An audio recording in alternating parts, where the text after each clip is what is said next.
Now is the time. A time you'll look back on. A time you adopt as inspiration. You will recollect this time, this moment, right now. Motivate yourself towards success. Overcome.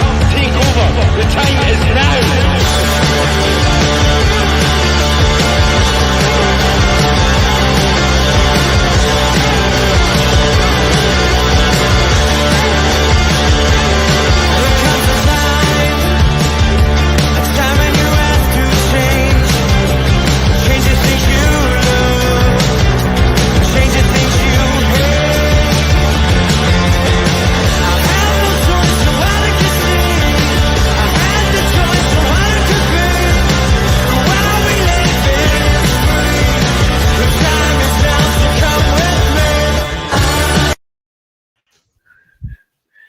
Good evening, everyone. We are back.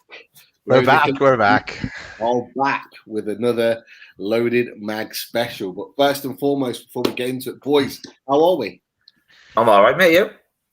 Yeah, all good. Dazza, how are you? Not too bad. Not too bad. We should have probably told Andrew that we were going to put him in the green room. We didn't get a chance to say that, but I stuck him in there just in case, Andrew, we're going to bring you out in a second. But yeah, we're all good. We're all good. We made it. So some of us didn't make it, but we made it. Yeah, we'll give a shout out. As Chris mentioned, he's in the big smoke tonight, or coming back from London. So won't make the show tonight, unfortunately. Obviously trying to get bigger and better with the old Avon products. So we'll see how that big meeting went when we catch up with him, hopefully tomorrow. And obviously Mark back now after obviously having COVID, so he needs a little bit of time to get himself 100%. So best wishes, Mark, and hopefully back and firing very, very soon. I'm sure we'll see him in the chat at some point. But look, Loaded Mag special, and I just thought it would be a really good idea to kind of just assess Eddie Howe and the role that he's done at Newcastle. And look, I think it was really, really sort of fitting that we asked Andrew to come on and join us and talk a little bit about Eddie Howe. As we know, and we talked about before we went live, Daz, that we watched listened to Everything's Black and White podcast. Big fans, and really like how Andrew speaks and how he comes across with regards to all things Newcastle. So it'll be a perfect opportunity to talk all things Eddie Howe and all things Newcastle with Andrew. So before he comes on, if you've got a question in the chat, get your questions out there, and we will, as always, hit those questions to Andrew at some point. But look, let's not wait any longer. Let's get him out. Welcome in, Andrew Musgrove. Here's Andrew. Hi, welcome, Andrew. Even better. What I'm loving there is when you all asked each other how you do, and the smiles on your faces, and that can only be down to Eddie Howe and Newcastle United, because I imagine a good 5-6 months ago, you might not have been smiling as much.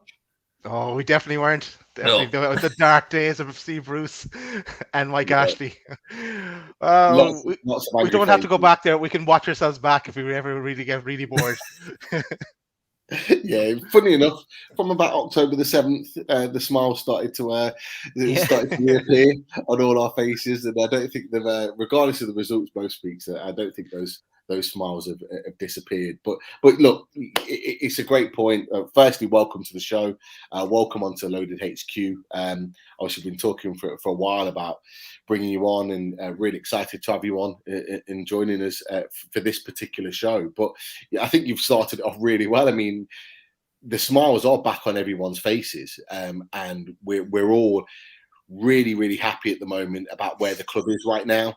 We're really happy about, Eddie Howe being our manager and how the future looks. But just from your perspective, as a starting point, as someone that works in the media and has worked in the media, before Eddie Howe and before the new ownership, how different is it for you on your sort of day-to-day experience working for the Chronicle now, with this new ownership compared to before? It's much busier, and there's much more interest from outside of Newcastle, which has been quite something to get used to. Of course, there's a lot more transfer rumours and gossip than there was prior to the takeover. And in terms of Eddie Howe, I think people just enjoy listening to him and what he says. It seems measured. It seems sensible. I'm sure people have seen the comments of late. Alex Ferguson praised him and he said, that's very nice, but I'm concentrating on the next win. There was a story out today where he was asked about being top of the form table. And he said, that's very nice. And again, he said something similar. It seems like his approach is you're only as good as your last result. And it just seems like he's not getting ahead of himself. And I think that's a really good thing in a manager where if that is the approach, you're only as good as your last win. And that's brilliant because then the players don't have egos grown. The manager doesn't have one. And everyone has that unity, which is a really key concept in the battle for survival. And I think every time you hear Eddie Howe speak, he's very, like I say, sensible and measured with what he comes out with. And people just enjoy listening to him and reading what he has to say. No, I would have to agree. Look, Rich, Daz, we've sat through and listened to a number of press conferences before Eddie Howe, and I think they were, mind-numbingly boring and repetitive. But how is it for you guys listening to Eddie Howe in his press conferences, what he says about the team and about Newcastle as a club? How different is it for you listening in? Richie, we'll start with you. Well, to be fair, I think anything's better than someone talking about bacon for a start. So that's like a good start anyway. But no, I know that yourself, Pete, have been fans of Eddie Howe for a while. It's actually good to see a club going somewhere, taking a chance on an up-and-coming English manager, because he still is classed as an up-and-coming manager. Yes, he's got the experience of managing, Bournemouth for a long time. But obviously, this is the next step in his coaching career. And, when he first got the job, a lot of people were saying, this is the stage one manager for this new consortium. But I think, obviously, from the article that was released last week in The Athletic with George Culkin, it turned around and says, well, why not? Could he not be the next Sir Alex Ferguson? And to be fair, the way he started and the way he's trying to build things, and the fact that we've got, it looks as though Dan Ashworth's going to come in as technical director. It looks as though it's just going to be a hand-in-hand marriage going forward on all fronts. And to be honest, I think Eddie Howe is the perfect fit for Newcastle. He's already got the club in the short space of time he's been here. You see all the players talking now. There's a lot more communication on social media. Today that was on Twitter, there was the letter that Jamal Lewis had sent a young fan. We didn't seem to get this previously, about 5-6 months ago. The whole club is in a fantastic new place, and I just think it's, as I said, a marriage made in heaven on all parties. Yeah, it really does seem like the place is jumping at the moment. Everybody seems happy, and I'm sure we'll get into it. But individual players look so much happier now. Whether it's in interviews, whether it's just around the place when you see them. Look, Daz, from your point of view, what's been the biggest sort of change? Certainly in the early stages, when Eddie Howe first took over the club, what was the biggest thing that you noticed with regards to the change within the club?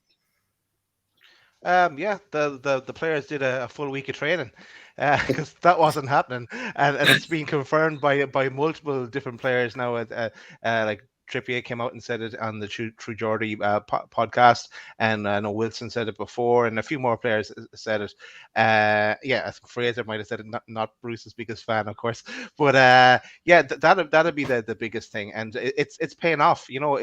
Eddie fills you with confidence now, and if Plan A isn't working, Eddie will have a Plan B, a Plan C, and a Plan D, and they will have worked on it in training. They'll have catered for different scenarios. I know he did throw when Clark got sent off against Norwich, he did throw Joe Linton back into midfield. Just it wasn't probably planned, but it worked out, so would Bruce have done something like that?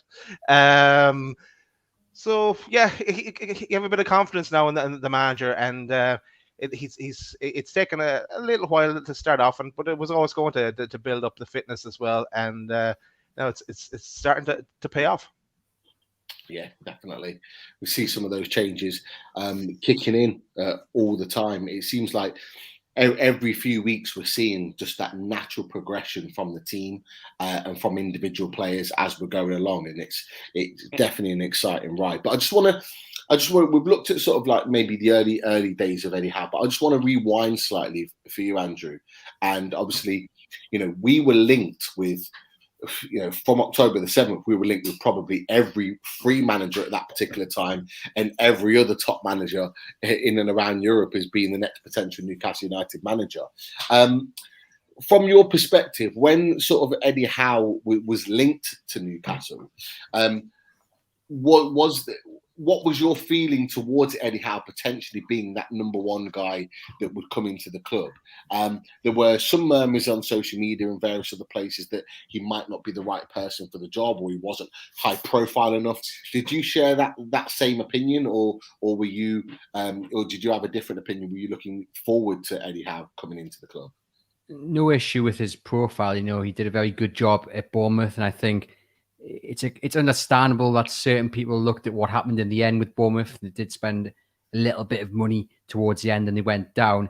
You are going to get criticism for that because that's just football. That's the nature of the game. But, when you look at what he did overall, he did a fantastic job at Bournemouth and deserves all the praise that he gets for it.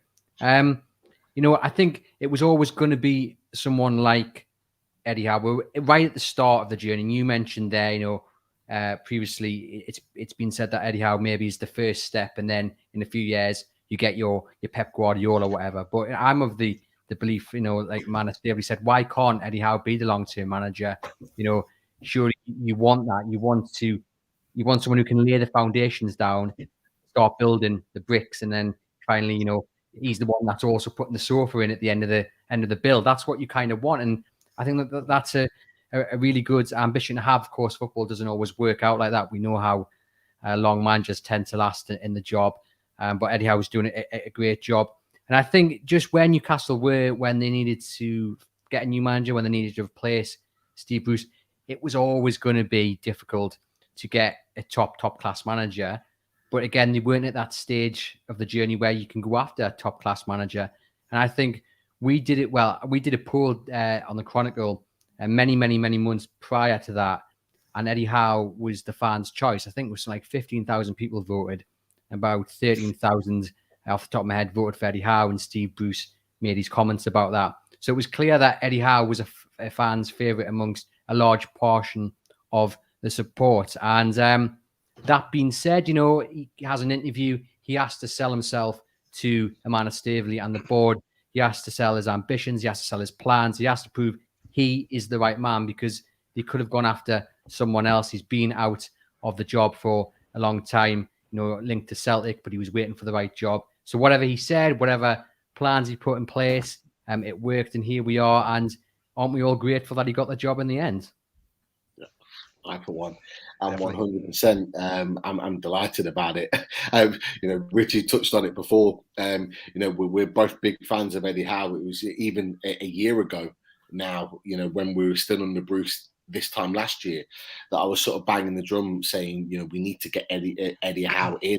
Certainly after that dreadful game at Bramall Lane where we lost 1-0, Ryan Fraser getting sent off, it should have been before that, probably the Brentford game in the quarterfinals of the League Cup, where we should have gone. But that game at Bramall Lane should have definitely been, in my opinion, the game where Bruce lost his job, and it would have been a perfect time for Eddie Howe to come in and take over the club.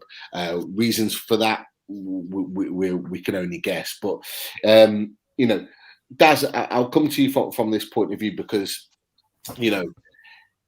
Andrew talked about the interview process, and there was a lot of talk of how impressive Eddie Howe performed, and in particular, he kind of caught the eye of a number of people that were obviously part of the interview process, none other than representatives from the PIF.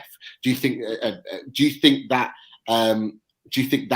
really kind of ended up tipping the boat, because they are the majority owners of the club? And do you think that, in particular, when we talk about and reference he could have a long-term future at this club, could that be one of the reasons why he has that long-term future, because PIF was so invested in him.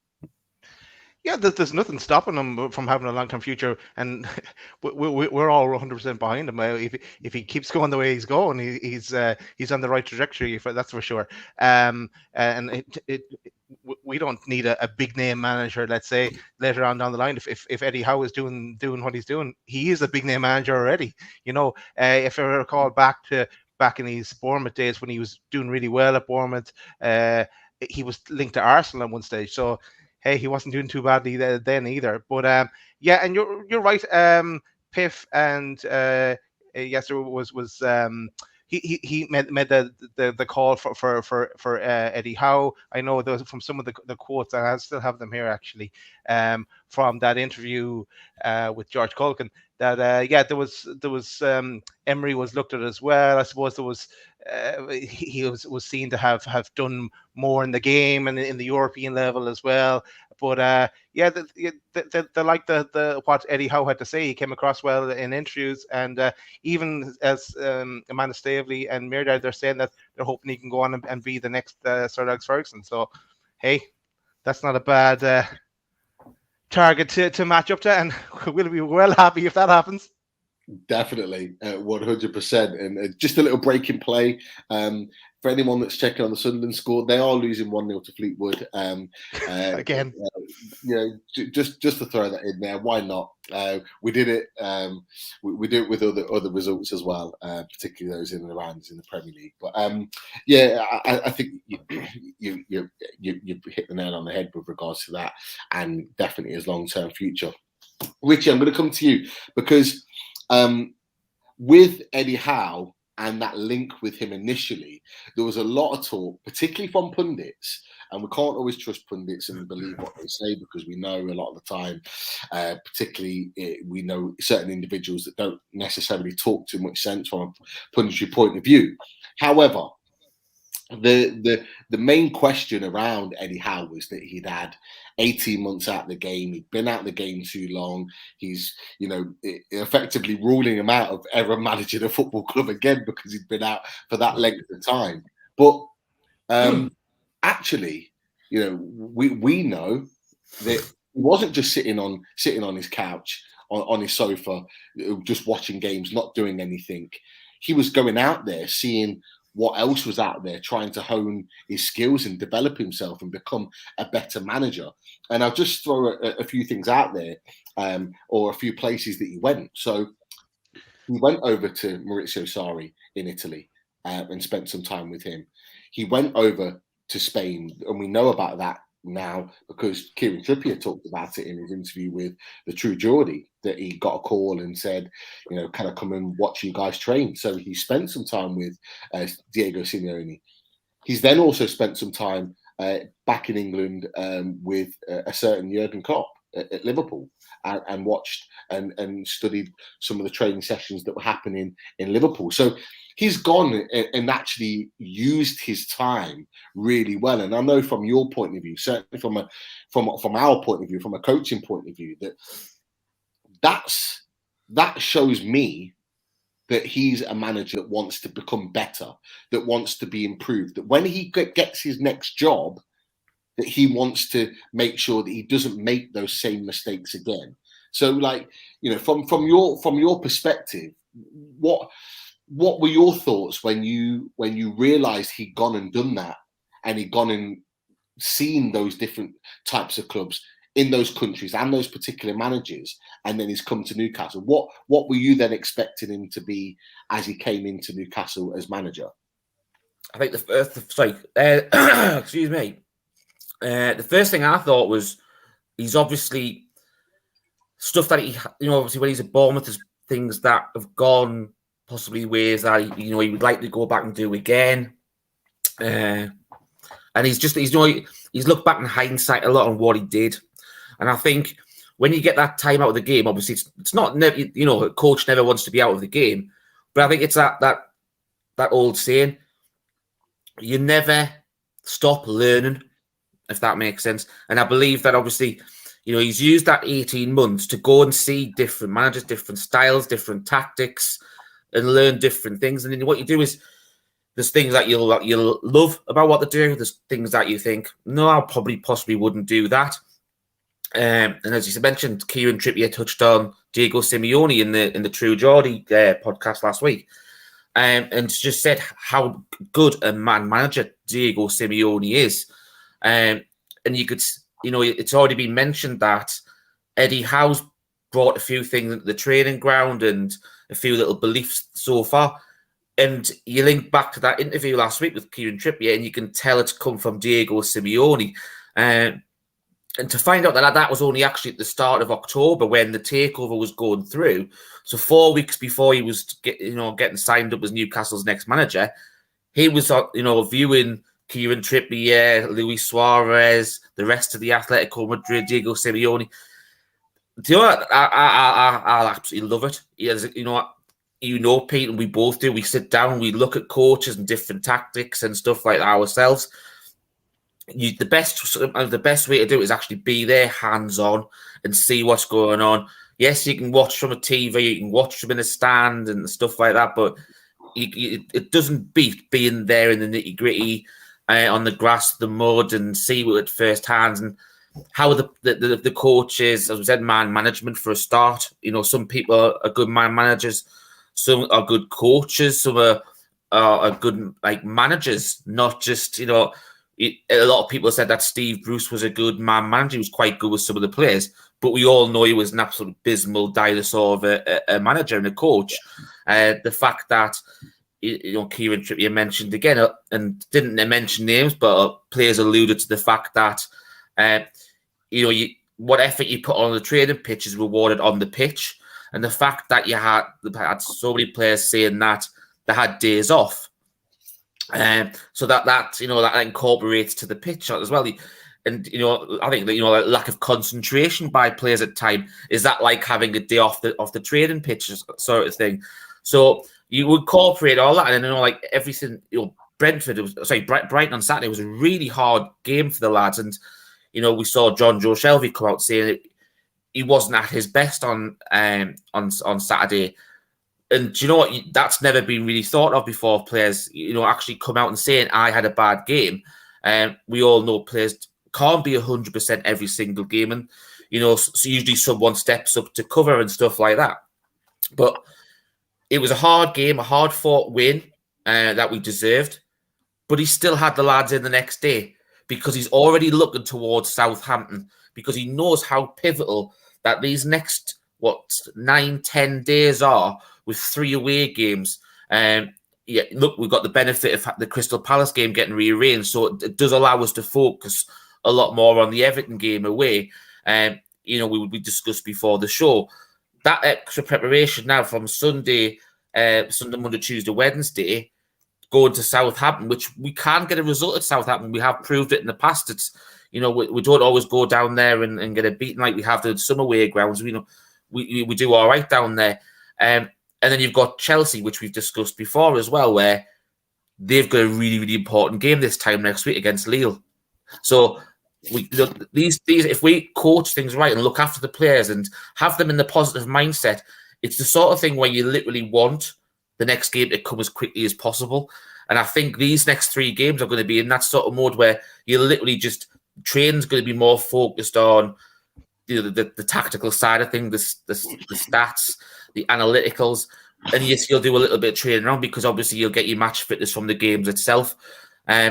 Whereas if you go back to Steve Bruce, that preparation time for these 3 games would have been completely different. First thing you'd have said, Sunday they've had a day off. You probably could have had Tuesday off, the Monday off as well. Be back in the Tuesday, do a bit of training, and you might have them in on the video on the Wednesday before you travel down the Thursday.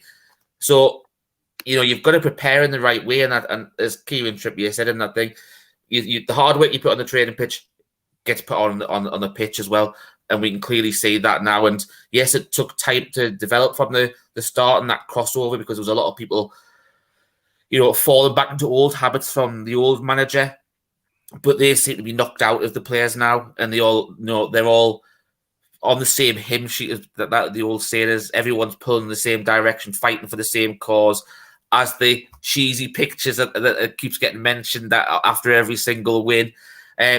it's not just the players who have been on the pitch who are happy. It's the unused substitutes. It's the kit man. It's the physio. It's everybody. And that's what's really, really great to see. And that all comes from the preparation from the head coach throughout. Definitely. Look, I don't know about you guys, but I love those pictures. I think that just shows everything that is Newcastle United right now. We are together. We are united, and they put that out there, and that is very much the case. That is something that we haven't had for 14 years. So from my point of view, and I know from many others, pictures like that are on the screen now, I want more of them. Like Richie, you've just said, the kit man, the coaches behind the scenes, the players that are not even in the squad. You see Federico Fernandez that's in there. You see Kieran Trippier that's currently injured. You see one or two others, the likes of Gillespie in the background, Dwight Gale. They're all part of it. They're all smiling. They're all happy. That wouldn't have been the case. And what you mentioned as well about the training point of view, you know, it really rings true what happened a couple of years ago with Danny Rose. Now, with Danny Rose, you can question his performances at Newcastle over his loan spell, but the one thing that he said was actually he questioned why Newcastle United had so many days off under the previous manager, and he just couldn't understand it, because what he'd come to expect under Pochettino is that you were training the next day, you were working constantly, and I think these players certainly needed that for sure. It gave him time, Pete, though, to find the best fish and chip shops around. That's true. That's true, and he certainly did, because he talked about it, and you know, fair play to him. But the one thing I'll add about the point with regards to Eddie Howe before Newcastle is that when he went to those places, it was really interesting, the places that he went to for one particular reason. And you look at the question marks about Eddie Howe and his defensive capabilities that were thrown his way. So he goes to Diego Simeone, Atletico Madrid, probably the most defensive specialist manager that's out there in Europe right now, who knows how to make a team defend as a solid unit.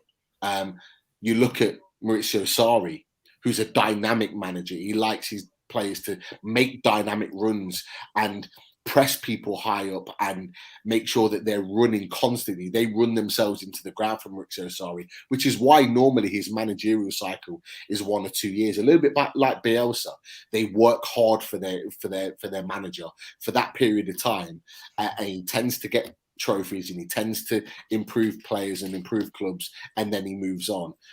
So he's gone to see that type of manager, to look at those dynamic movements, and he then goes to Klopp, the king of press, high attacking football, front foot football. And they're three of the key things that he mentioned in his first interview with Newcastle United. And I've got them here. The three things he talks about is the style, front foot football, then dynamic movements, making sure that we're making those fast dynamic movements in attacking areas to really get the team up the pitch. And then the other thing was talking about improving fitness, the way we train. He talks about, in particular, he says the words, we train how we play. And that's something that we didn't do before.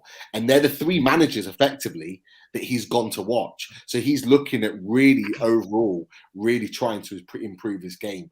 And that's kind of what we're seeing right now. Because it wasn't going to happen overnight. You know, the fact that it's already been talked about fitness-wise, it was shocking. And we've got players and the new owners coming out and openly talking about that. But look, I move on because what I want to know, and I'll come back to you, Andrew, is that from your perspective, from your opinion, what was the tipping point or the corner turn with regards to Eddie Howe's time at Newcastle? So obviously it was a difficult start.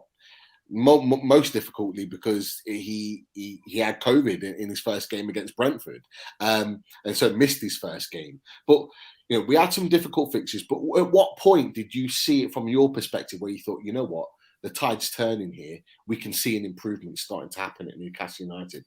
When was that moment for you? I think quite instantly, actually. That Brentford game you mentioned there, you could just see there was a different approach to how they were playing. They looked more confident going forward. They looked more confident on the ball. But it's interesting that we've spoken a lot about the fitness, because that really does underpin everything. You know, it was always going to turn when they were up to the levels of fitness that you expect from a Premier League team. And I think what Eddie Howe maybe found out when he came in, it was maybe a little bit worse than he expected in terms of maybe the fitness, in terms of the confidence, and in terms of just the mood around the place. And, when I think back to when we got beat off Leicester and then you get beat off Man City, don't you? And at that point, you're thinking, goodness me, Newcastle are looking absolutely shot. We've seen improvements, but it's just not clicking. And maybe you think the damage is terminal, for want of a better phrase, and maybe, they're going to go down, we'll rebuild and come back up. And then you had that performance against Manchester United where that was kind of the moment you go, okay, there is something here.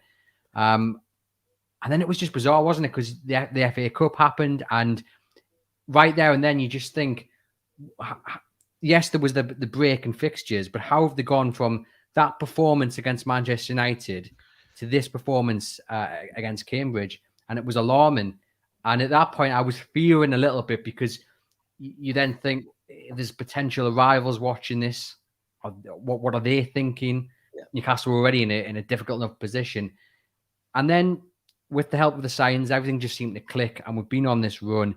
Momentum's a really important word in football. They've got so much momentum, and you look back at the games against Aston Villa and against Brighton.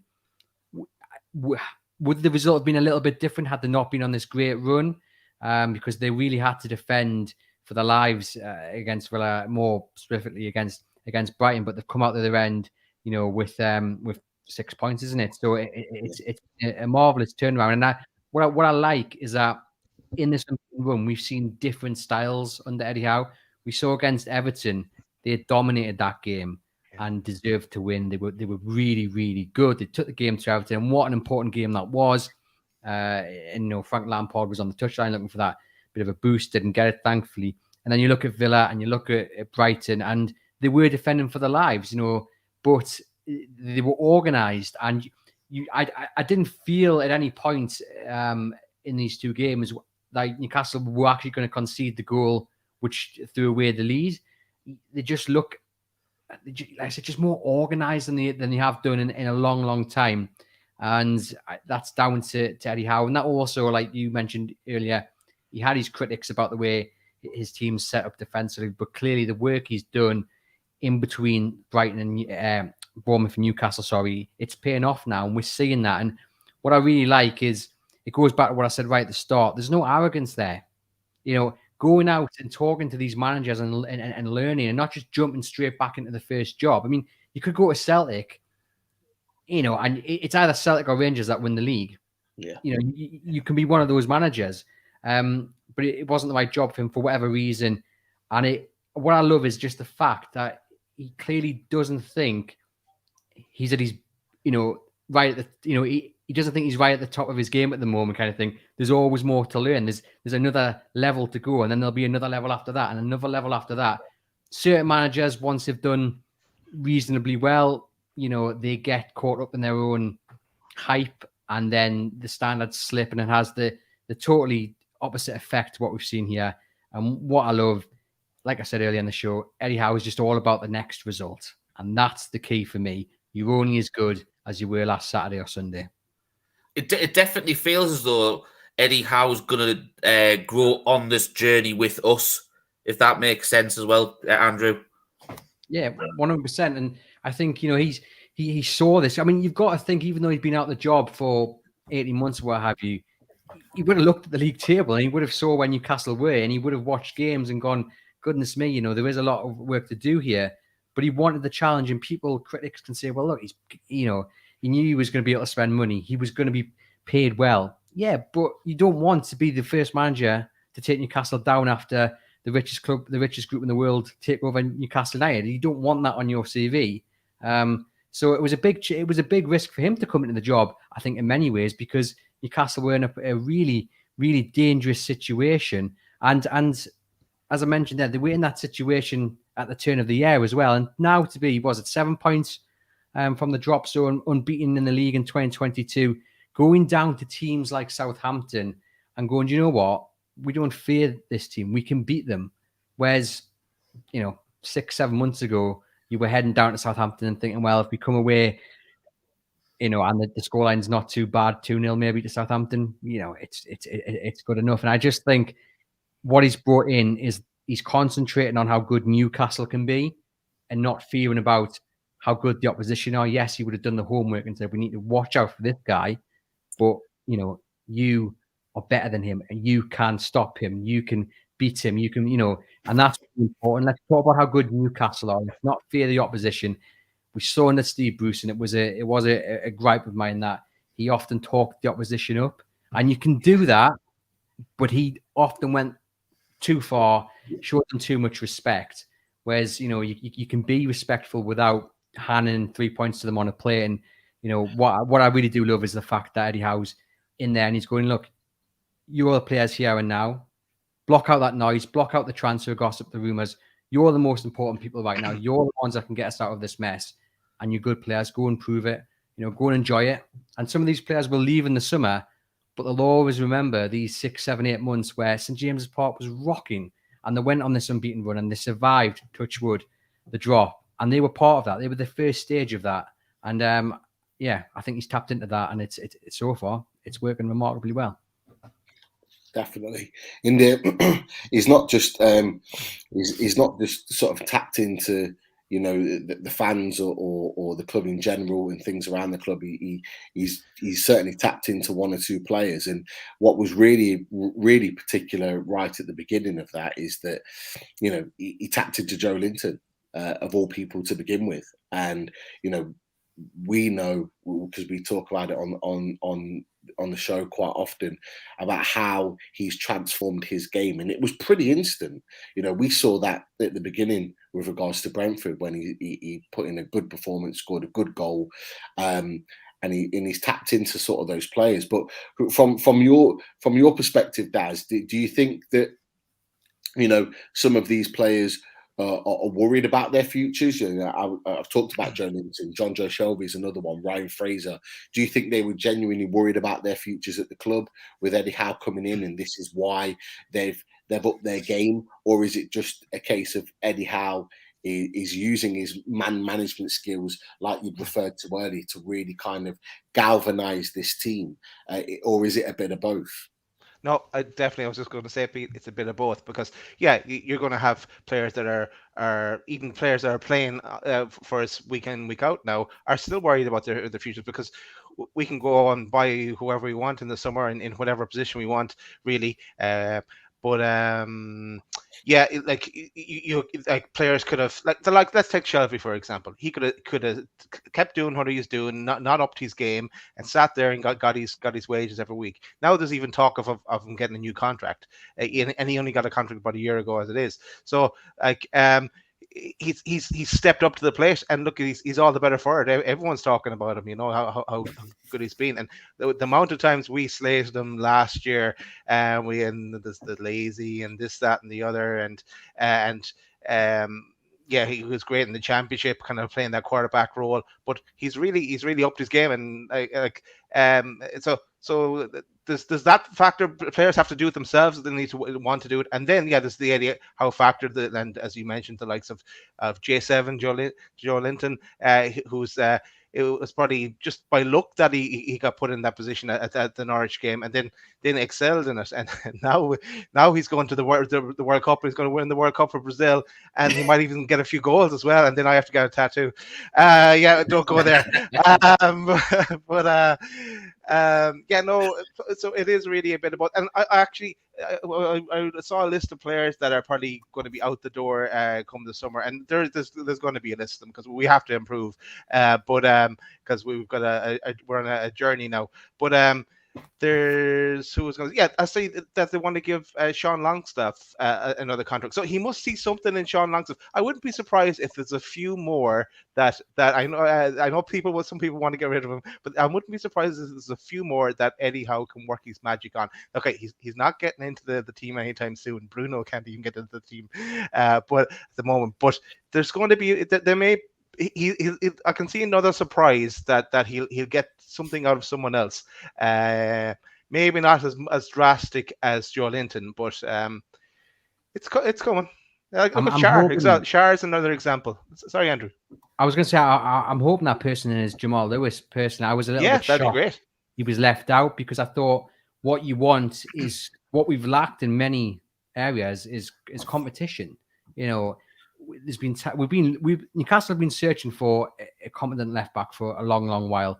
Lewis has been unlucky, but I did feel, having him pushing Matt Targett would have been ideal. Obviously, Eddie Howe's the manager and he's made that call, and Matt Targett's been brilliant. But I thought it would have been good to have him. But it's going to be interesting as well how Lewis deals with that, because as a young lad who's not had the best start after a big money move, I'm sure Eddie Howe is well aware of the impact that could have. And I just want to have a shout out for Emil Kraft as well. I think he's done really well considering the man he's been challenged to replace. He's never going to be a top player. And I wrote an article yesterday singing his praises because I've been pleasantly surprised. When Trippier went off, my first thought was, I hope Manquillo's injury's not serious, and he starts the next game. As it was, he's missed it. Kraft, started against West Ham, wasn't it? And from then on in, we've seen his game improve, and I think that's really key. And he might be one of those players I spoke about earlier who, yes, might leave in the summer, but at least he can look back and say, do you know what? I didn't let Newcastle down. I didn't let Eddie Howe down. I didn't let the fans down, and I can be proud of, if it is my last 6 months on Tyneside, I can be proud of what I did. And he put another good shift in against Brighton, and I'm really pleased to see him flourishing under Eddie Howe.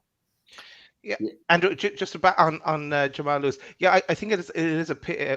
We were all a bit surprised as well that he was left out. It is a pity that he didn't go on loan to, was it Birmingham or Stoke, link up with Mike O'Neill, because I'm sure it was probably part of Eddie's plan. Get him there, because he needs game time, and he would play 1 or 2 games for us in the season, and it was probably part of his master plan, knowing Eddie Howe, that to keep an eye on him. And then bring him back in, and maybe as that left back cover role, and who knows, then so he's just an injury away from running the team again. So it's just a pity it didn't work out or he didn't see the big picture there.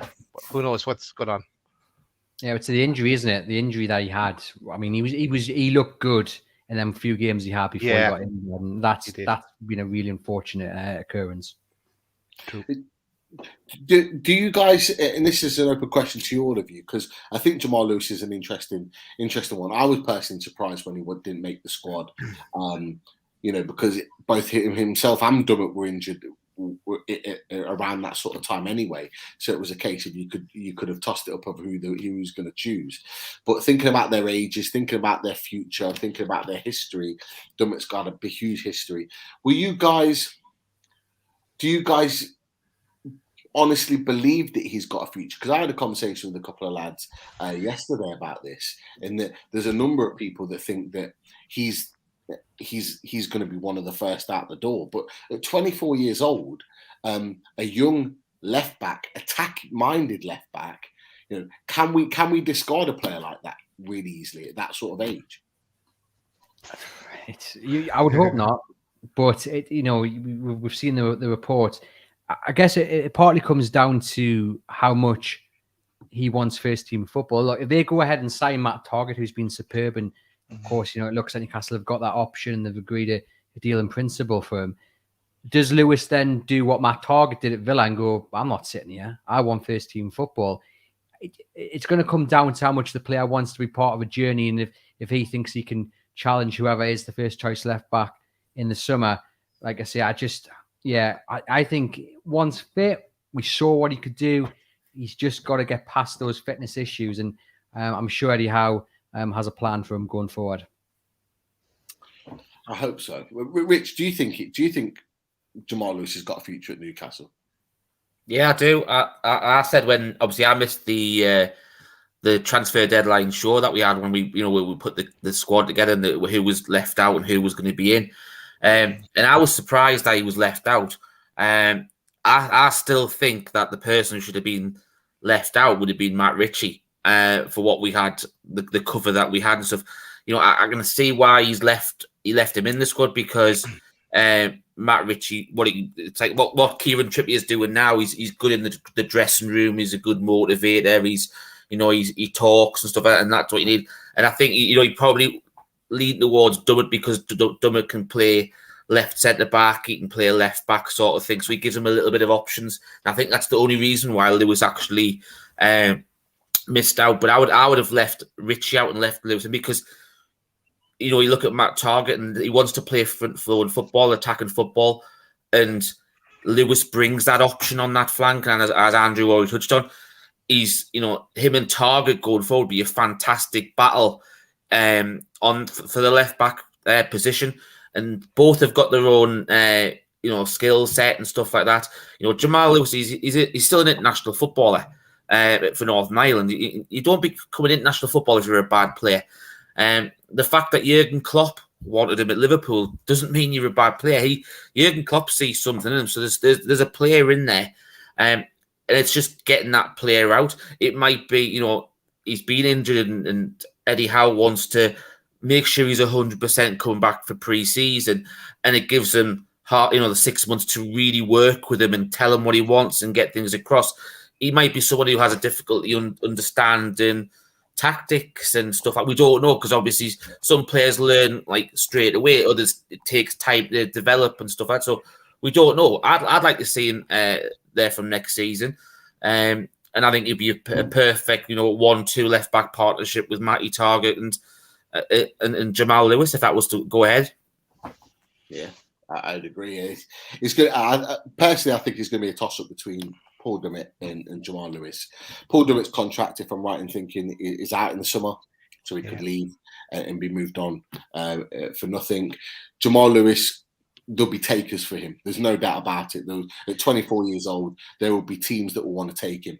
You don't get scouted and bidded for by Liverpool if you're not a good player. And if Jurgen Klopp sees something in you long term, you are clearly a player of significant talent. And I just don't think, like Richie said, I just don't think we have seen that yet. But I do believe there'll be an opportunity for him in the pre-season to come back and show what he's all about. Yeah, I think he might get. Sorry, Andrew, go first. Guys, go on. No, I was just going to say, maybe he'll get the pre-season, and if he may send out on loan, depending on who we bring in and where we're strengthening. But sorry, Andrew, go first. I was going to say, hopefully Jacob Murphy's maybe taken him aside and said, "Look, my Newcastle United career didn't get off to a flying start. I mean, who would have thought?" Even this time last year, maybe that he'd be starting. I know St. Maximin's had injury issues, but Jacob Murphy's turned his career around. I know he has got critics, and we put something on the podcast last week where we suggested, that even if St. Maximin's fit, he wouldn't necessarily return straight away because Murphy's done a decent enough job. I'm a big fan of Murphy. I think he has done a good enough job. He's not Alan St. Maximin quality, but he's a decent option to have there.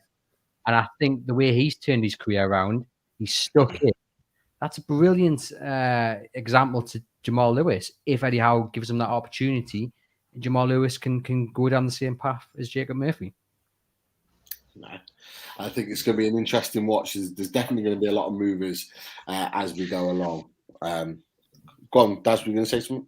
Oh, no. I was just thinking to myself, really. I wasn't going to say it, but I'll say it now. I suppose it depends how quickly the owners want to fast track our improvement as well. If they want to really fast track it, and they're thinking, because remember they came out first and they said, something like 3 to 5 years and we might be in the Champions League, or something crazy like that, then maybe we're thinking old school in keeping players that are just okay, and go for someone better. But let's see. As you said, it will be very interesting how much we're willing to go for it. Yeah, in the project. Point. Yeah, it's a great point because they took over in October with us battling relegation. We were in the bottom 3, so they couldn't talk about they couldn't talk in the way in which they want to about their plans for the future, is because there was no guarantee that we'd have that future, because we could quite easily have been in the Championship. So I think it's a really good point, Daz. And actually, this will be really interesting is when our future is secured in the Premier League. And I say when, because I believe we will stay in the league. I think we'll stay in the league quite comfortably, to be fair. when that is mathematically secured, I think that's going to be really interesting for all of us to hear how their plans are moving forward. And actually, could it excel rapidly how we're going to progress? Now, I'm not talking that we're going to go and buy the likes of Mbappe on a free in Erling Haaland, although I think we'll probably register an interest in him. I think we will, personally. I think we'll register. Pete, I agree with you. We said this in the in January. Yeah, we said we don't think we'll get him, but there's a buyout clause there that we know how much it is. It's affordable. You talk about FFP. Do I think I'll get him? We'll get him? No. But I think it shows the statement of intent by showing an interest in him. Yeah. And that's exactly that. Isn't that the most exciting thing? Like January, in the relegation zone, they look like, in my opinion, likely to go down after the results they had at the end of the year. The summer is a total, if they survive, the summer is a total clean slate. You start from scratch, essentially, because you're safe. You will then hopefully have a director of footballing who's got the experience and he can take it to the next level. And it's a massive compliment to that recruitment team, Amanda Sterling, the Rubens and Maydad, that they managed to have such a successful January, considering the league position, considering teams didn't want to sell. And if they did, they saw Newcastle coming and up the price, and considering, really, no disrespect to them, they were relatively inexperienced in what they were trying to do. And here they are. They've signed 5 good players. We've seen the instant impact they've all had. And I just think the summer's going to be so exciting, especially if Dan Ashworth, as expected, does get in, because he's just going to take it to the next level. And then they can really start to sell the project. And like I say, it's just a massive compliment to the ownership that they managed to get in 5 quality players at a time when things really were not looking positive for Newcastle at all. I think how quickly the everything progresses, it depends on the next part of the season. Really, we all believe that Newcastle will stay up now, but I think it depends on how comfortably we stay up. Obviously, if you look at how we've started 2022, we're unbeaten. We're joint top of conceding the amount, at least goals in the top, English division, top 4 divisions, second top of the Premier League form table. If that continues throughout the rest of the season, that might, as Pete says, it might push the project on a little bit quicker. So you might be able to attract possibly people you may be thinking of in January or the following summer. So it might speed things up, the process up by a year, possibly. We don't know on that front. But as Andrew said, Dan Ashworth coming in and seeing the project, how it's gone, really since January. That is going to be, if that continues to the end of the season, it makes the sell a lot easier, in my opinion. We already. Amanda came out and said that Sven Botman's still interested in Newcastle. Yes, the AC Milan rumour won't go away, but, she reassures us that Sven Botman's still really interested and like to come to Newcastle. And then, obviously, there's other targets that I know me and Pete constantly brag about. We would like to go for Darwin Núñez. And I think that's something that's more achievable in the summer, full stop anyway. But the way we're going, that project and the process, everything's going on now, it could be, if Dan Ashworth comes in, if the sell goes away. One thing we discussed when we did the Howe handover, Pete, was the one thing we thought that was Howe's slight downfall would be how he would be seen by the foreign players. When they looked at Emery, you start like, how is he going to hit the ground running and stuff like that? But you could see, as we mentioned before, a stage 1 and stage 2 manager. Emery's probably what you would have originally thought was a stage 2 manager to take you to the next level. He's working with better players and stuff like that, whereas Eddie Howe he knew the players that we had now could get the best out of them, which he's proved. But it was, how was he going to attract the big name foreign players? But we always said that we thought that Ashford, as long as we got a good technical director, and obviously we know Ashford is, the work he put in with West Brom before it's everything he did that's going on with England now, in my opinion, is still through Dan Ashworth. What we're seeing the whole country, the whole structure from England youth through to under 21s to the first team. You can literally go from one style of play all the way through. The players know what's going to happen, and that's what they're going to build through this with the training academy going forward. But having him in there, it's going to make such an easy sell. And I think that all the players that are coming will understand their roles straight away and be able to just mould straight. You've got to admit, when we bought 5 players in January, and we've touched on this before, the fact that Eddie Howe has managed to get those 5 players in and gel them in so quickly into the team philosophy, the same fight and everything. We've seen 3 players come before and take time to gel. You know what I mean? It's a phenomenal job that they're doing it in such a small time. And as Andrew touched on, inexperienced, the boardroom side of things. But the one thing that our friend Sean Casey mentioned on the show, they're good business people. Yeah. So that's one thing that will never change going forward. Whatever you do, they're good business people. So yes, they didn't have the experience. They didn't get bent over for extra money. They walked away. They had the balls to walk away from deals, which they could have actually went and paid over the odds because of the position we were in, but they didn't. They shopped sensibly and smartly. They brought in, as they went from Diego Carlos to Dan Burn, and a lot of people would have probably went, I'm a bit underwhelmed by that. But if you know Dan Burn, the type of player he is, and now what he's shown, it proves to you, you've paid for, yes, he's not an international or he's not a Brazilian centre half, but he's a Premier League experienced, homegrown Geordie lad who's delivering on a week to week since he's come in that team. He's just been absolutely fantastic, and he's shown what a lot of us already knew about Dan Burn. Very, very underrated centre half.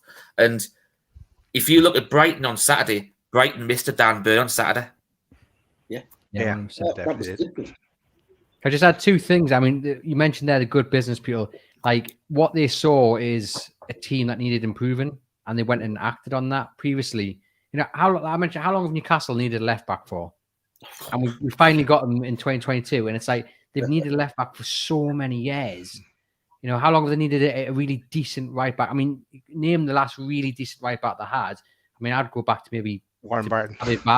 And then, obviously Warren Barton's a level above. But, and you look at that, and they've looked at it and thought, well, this house has fallen down, so let's go back to that. And they've gone and put the bricks back in. Yeah. And the other thing is, look at the players they've targeted. The new Kieran Trippier wanted to come back. The new Dan Burn, there was only one team he was going to move to, and that was going to be Newcastle. The new Chris Wood had a release clause. They've been really clever. And yes, these players might not be there in 3-4 years, but for the type of character you need to start getting to where you need to be, they are the right players. And they've just been so clever in using the contacts and using whatever whoever they've spoken to understand that actually there's a chance here, there's a chance there. This club's rejected it. He's not too keen. We'll move on. I know this player wants to come. I know he's got a release clause. Let's go and do the business. And that was really key this January. One thing I'll add to that, and I want to get your opinion on this as well, is that obviously we know it because we had the Fully Loaded Transfer Show over the course of January. We were linked to everybody in Europe. I think Jeff was in the chat tonight. He had, I think we had a list of like 300 or so other players that we were linked with over the course of January. It was mention John Stones. Yeah, I am going to mention John Stones because I still think he'll be a Newcastle player at some point. Jeff, I'm going to prove you wrong. However, what was really interesting for me, and I don't know whether this was always the plan, is that we signed Premier League-based players, not just Premier League-based players, but like 3 of them in Target, Trippier, and my mind's gone blank now. You've got Chris Wood and Dan Burn as well. Yeah, and Dan Burn's the other one. You got 3 English players. Yeah, Target, Trippier, and Dan Burn, 3 English players. So it was kind of like we were linked with all these type of players, but actually, what it seems like now that we needed was those British-based players and Premier League-based players. Do you think that was always the plan, though? Yeah, I do. I think the position Newcastle were in, they needed experience, and you need a different type of player when you're battling for survival to what you need if you're looking to break into the top 8. they've been actually quite fortunate because some of the players they have signed quite easily can be part of this team that does break into the top 10 or top 8. But yeah, I do. I think the feeling was that they are experienced in the Premier League, so they can fit in a lot quicker. And, a lot of them have been, you look at Chris Wood and you look at Dan Burn, they've been down there and they know what it's all about. And, that's really key. And you can't overstate how important that experience is. And not only that, they're leaders as well. Like, if you look at the way Kieran Trippier organised that defence in the games he played, you could see him, gesturing and telling players what to do. You can see Dan Burn do it. Matt Targett's a little more of a quiet character, but he's not afraid to let his point be known. And then you've got the likes of Matt Ritchie in the background and Paul Dummett and, of course, Jamal Lascelles, John Joe Shelby. We've got leaders now. And I think the fact that we've seen at least 3 or 4 come in who are proper leaders, that will help Jamal Lascelles, become better, take a bit of pressure off him. I think we've seen John Joe Shelby get pushed as well. He knows that now he has to step up, not just in terms of the football on the pitches you mentioned, Daz, before, but also in terms of being a leader. He's been a much better captain this time around than he was prior to those names coming in. And I think overall they had a plan, Premier League experience, leadership.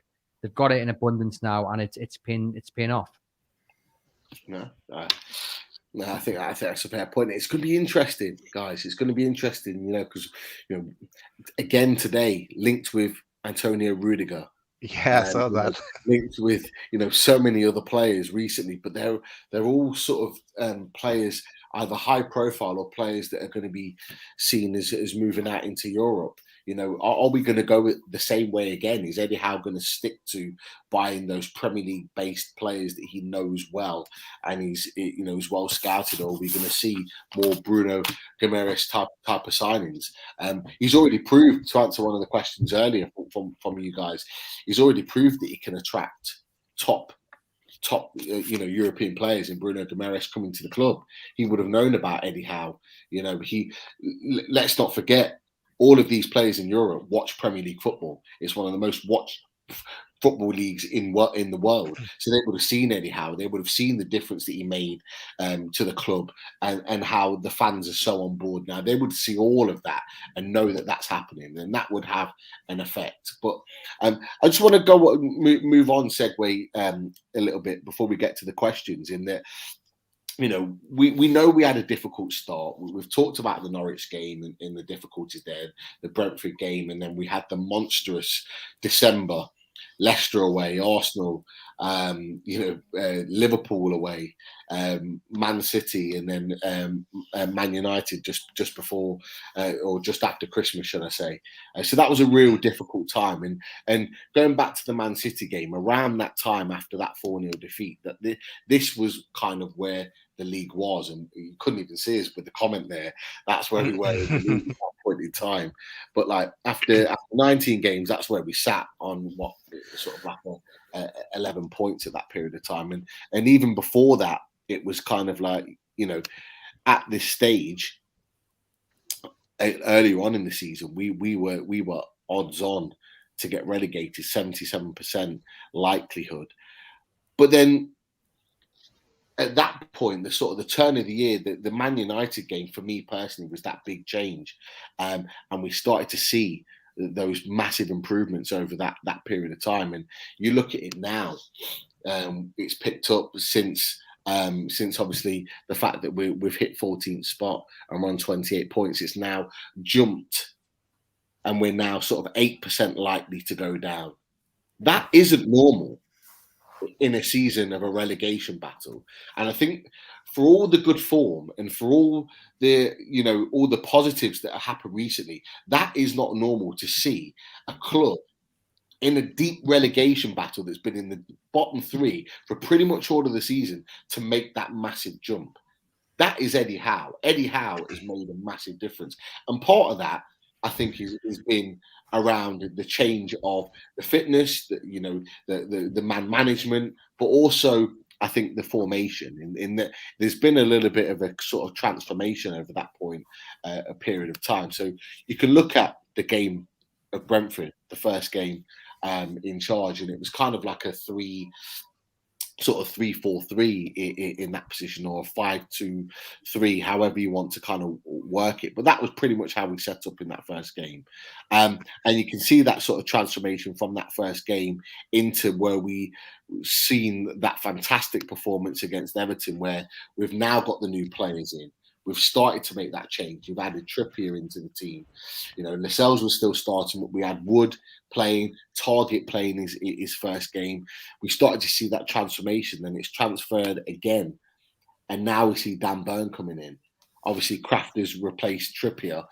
You know, do we think that formation, or this formation set right now that we've seen at Brighton, is that the formation that we're going to see from Eddie Howe moving forward? Is that the natural transformation that we've been waiting for? Because we had a 3-5-2 under Rafa Benitez. That's what we played every week. Bruce would chop and change from a back four to a back five all the time, depending on results. Do you think this four? I see it as a 4-3-3. Do you think this 4-3-3 is the type of formation that we're going to see now moving forward because of how much it seems to have transformed our season? Me personally, I do, because I think it's still built around Callum Wilson. Like that to me, that formation does not suit Chris Wood at all. You know, I think he plays in a two, doesn't he? He normally plays in a two. He needs crosses into the box, and we've seen a bit more of that. But that is still suited to Callum Wilson running the channels, the ball from Shelvey, you know, through the channels. Maybe Wilson running off a little wide. So I do think that'll be the formation going forward, because, you know, if Wilson's fit, that's where he fits straight in, and the rest of the players, you know, there in case you get St. Maxwell maybe on for Murphy, and you maybe bring Bruno in for potentially Shelvey. But the formation and style of play and approach doesn't really change. And just on what you said there about the league table, sorry. I mean, it's not just when a new manager comes in, you usually sometimes get that bounce, don't you? Yeah. And then it either happens, it doesn't, whatever. But you've got to, I think everyone has to remember as well, there was a takeover, and it wasn't just a buyout. It was getting rid of an owner who for 14 years had largely mismanaged the club and hadn't invested properly, hadn't taken the club forward. Everyone is now united and unified. And yes, look, a lot of the credit goes to Eddie Howe for the obviously things on the pitch and the way they're performing. But, you know, we've got to also say a massive factor. It's just so unique, I think, that, you know, there's other elements in play. The takeover, the fact that they're one of the richest groups in the world, the fact it's the owners that everyone had wanted for the last four and a bit years, how long it finally got them through the door. And Mike Ashley leaving, it was like everyone's Christmases had come all at once. And then plus you get the manager in that most people wanted anyway, and the manager out that most people wanted out. So like you've got all these elements, and it's like just pushing a little snowball down the top of a big hill, and by the end of it, it's this big massive thing. If it hits your car, it's, you know, avalanche.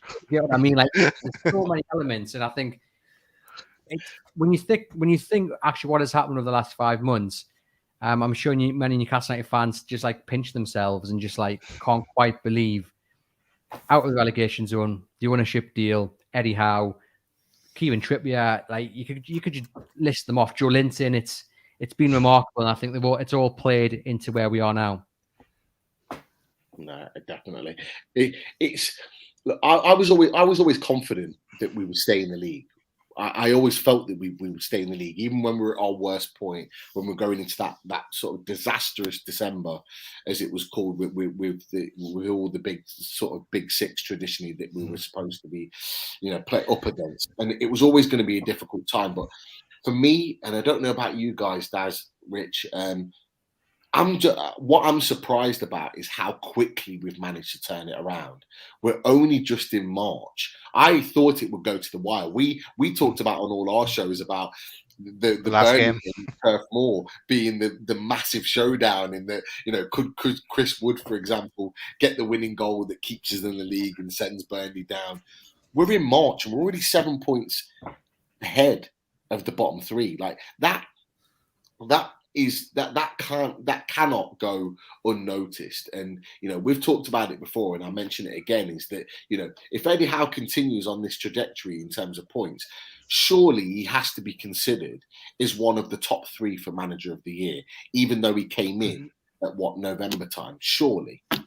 Yeah, I'm going to jump in because there's one little point is on that. Yeah, he should be considered for manager of the year if he keeps going the way he's going. But you remember the quote from Bruce that taking over from Rafa and like 6 months into it, that this squad can't be changed. They're used to playing a certain way. I can't change them. And he tried to change it, and we got heavily beat. If I remember, I can't remember who it was against. And then he went back to playing the Rafa way again. So it just shows you the formations you just put up there, Pete. That in a short space of time, Eddie Howe has seen what needs to be done, changed it, worked it in training, because he brings the players in to train, and that they are intelligent enough to adapt. They're professional footballers. They're able to do their job, and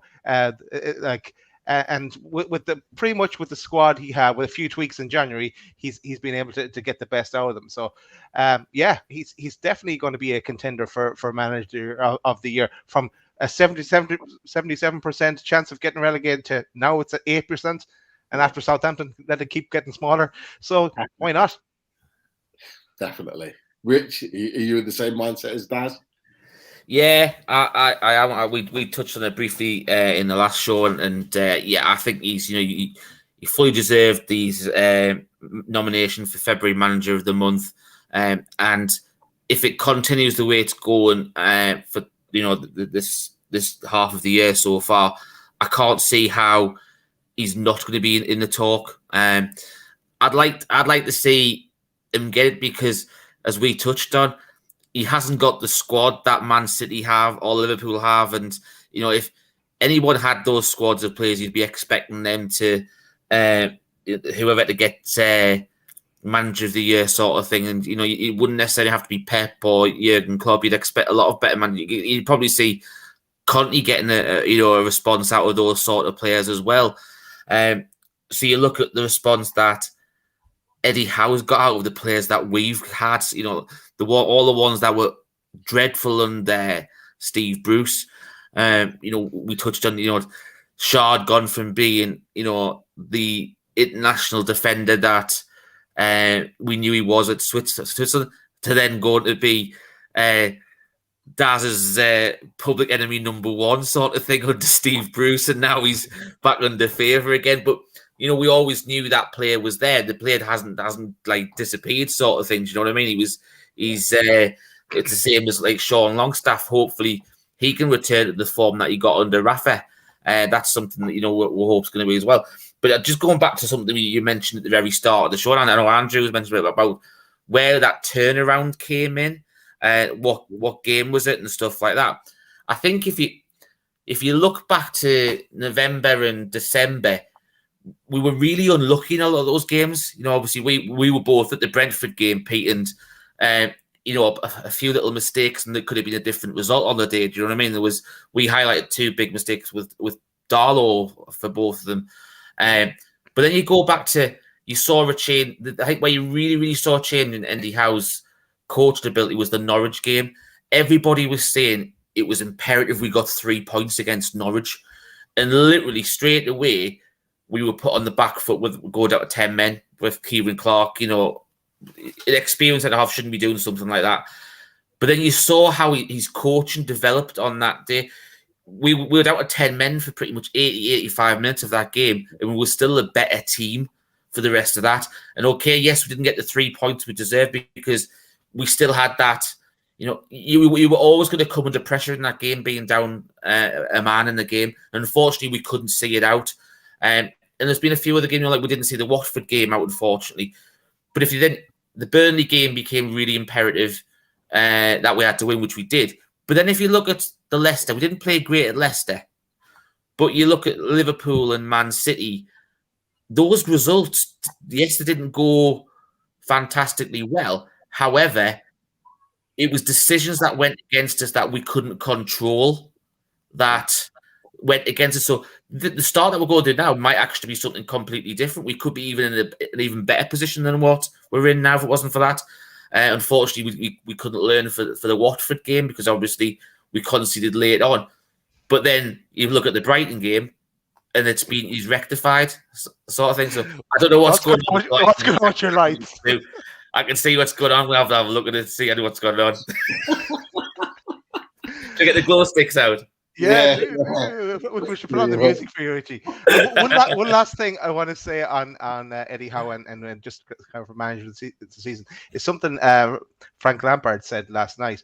Something that he said something about he doesn't come with a magic wand and that he can't just end the big long run of unbeaten games. But that's what Eddie Howe has done. So and if he keeps continuing, he's definitely a contender, Pete, for manager of the year.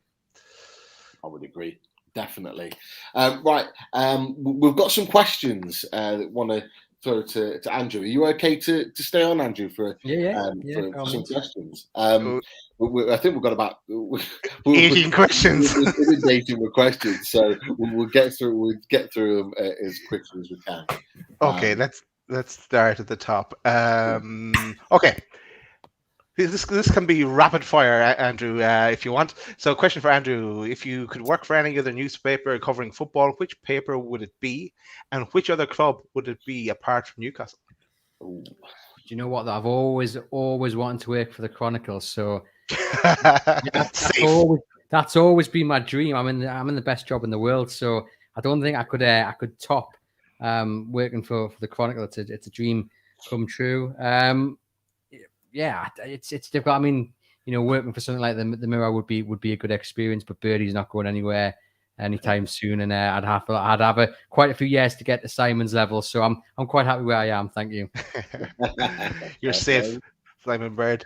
Right, next one is from Lisa. Do you think the club will appoint any ambassadors, previous players?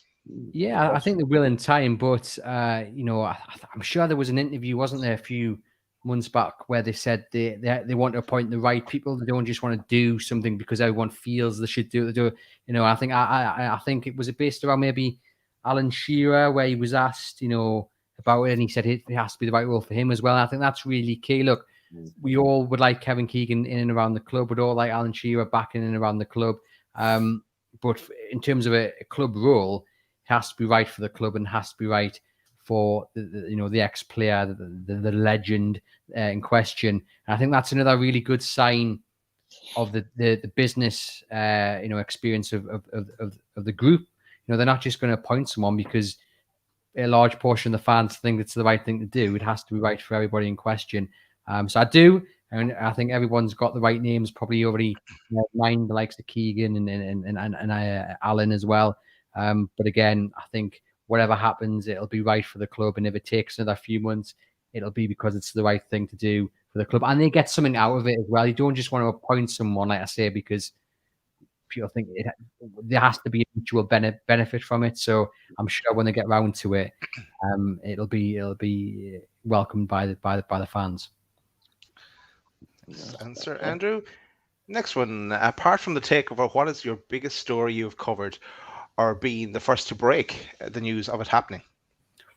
I mean, the takeover day itself, I'm just going to throw it out there. That was an unbelievable day to work. I was up at the ground from about 10, 11 o'clock, and I didn't leave. I left via the Strawberry and came back after I'd clocked off.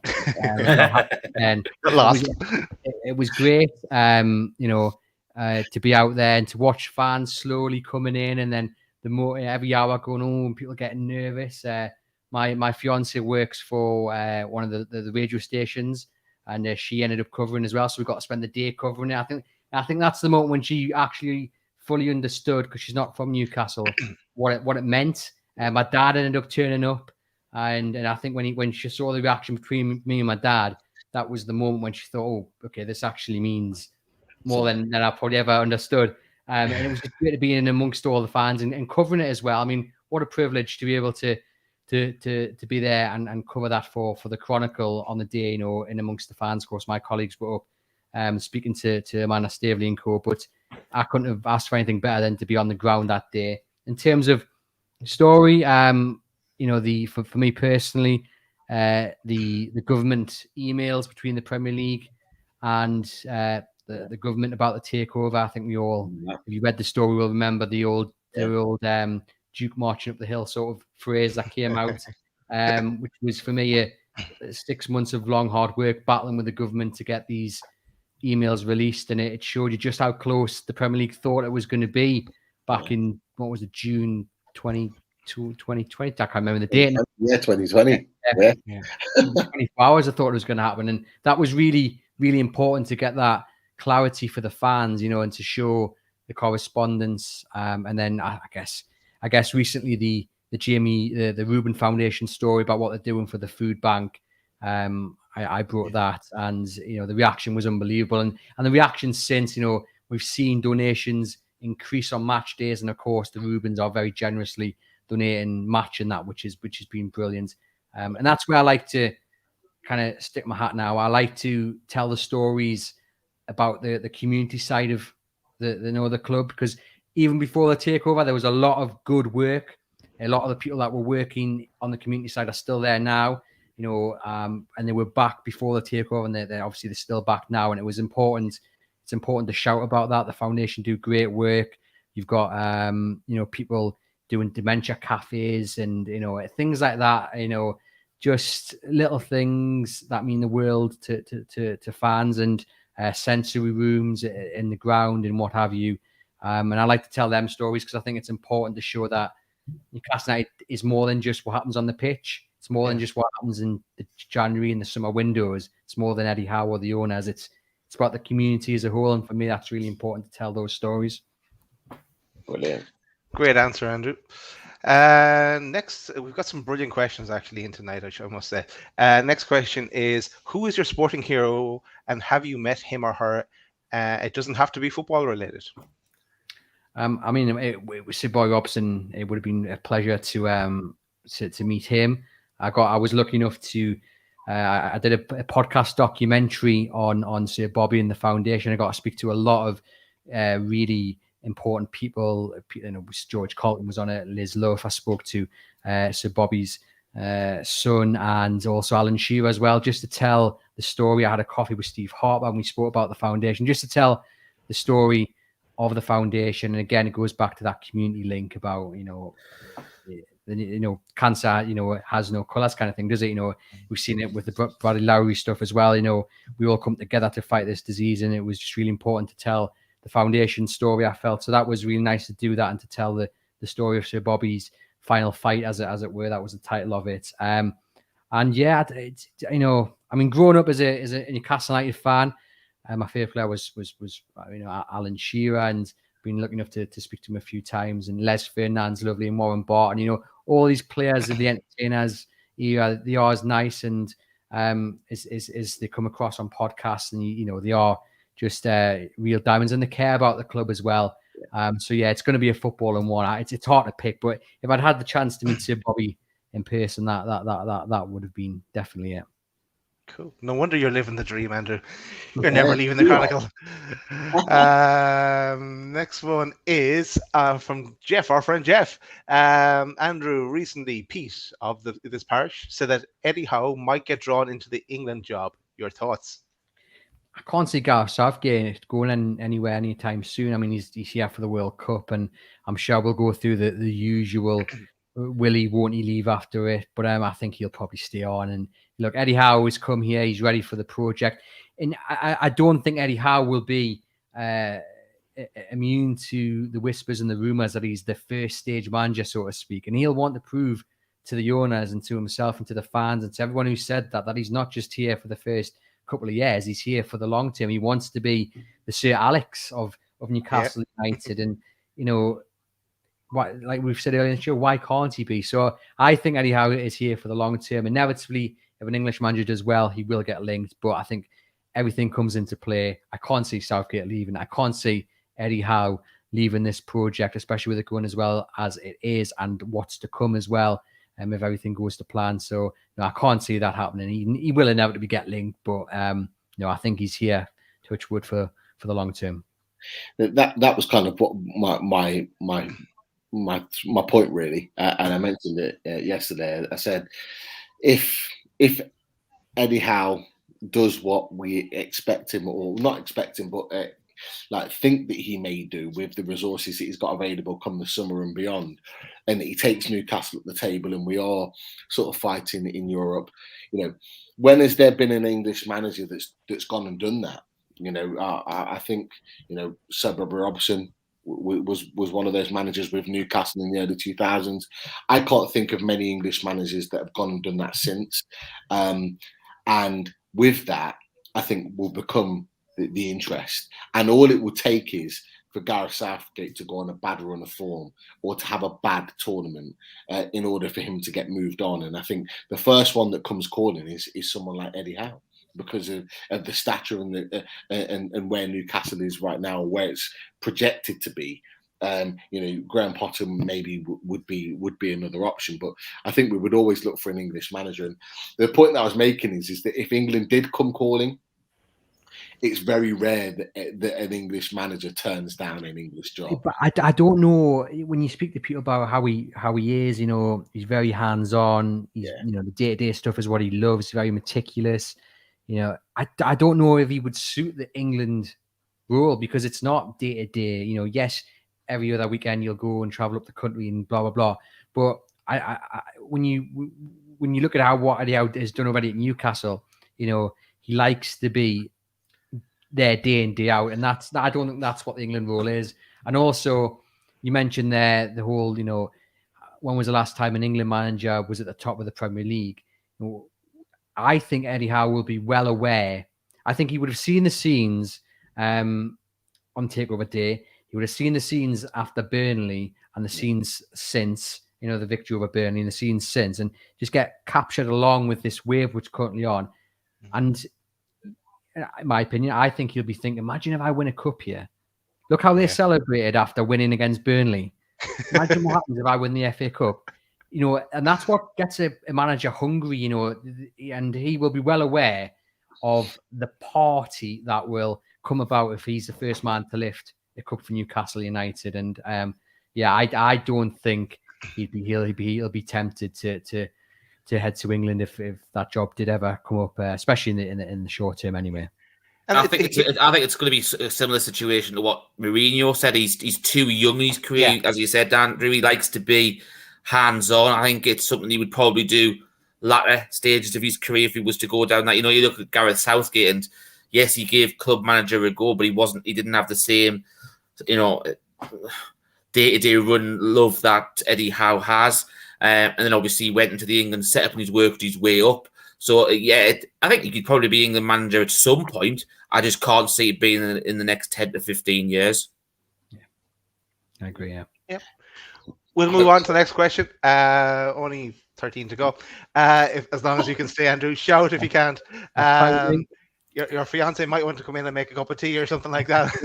But so the question is from Tom and about the next 5 fixtures and the points total. So I did my calculations here. I didn't need your calculator, Richie. I'm saying 10 points out of 15. I think we'll beat Southampton. We'll get beaten by Chelsea, beat Everton, draw at Spurs, and beat Wolves. So 10 for me out of 15. I was negative before, so that's why I'm going extra positive this time. I think we'll beat Southampton. I think we will get beat off Chelsea. We'll beat Everton. I think we could beat Spurs. And I think Wolves is the interesting one. They've been so good this season, and then they've just hit a little bit of a blip. And you just wonder, when will that bounce come back? Everton are in a world of trouble. Absolute world of trouble. I was shocked at how bad they were against Newcastle. And obviously last night against Spurs, they were just ripped apart. Spurs as well is one of those you just don't know what team is going to turn up with Spurs. Obviously they've finally hit that little bit of run of form, but obviously got beat off Burnley and what have you. So it's interesting.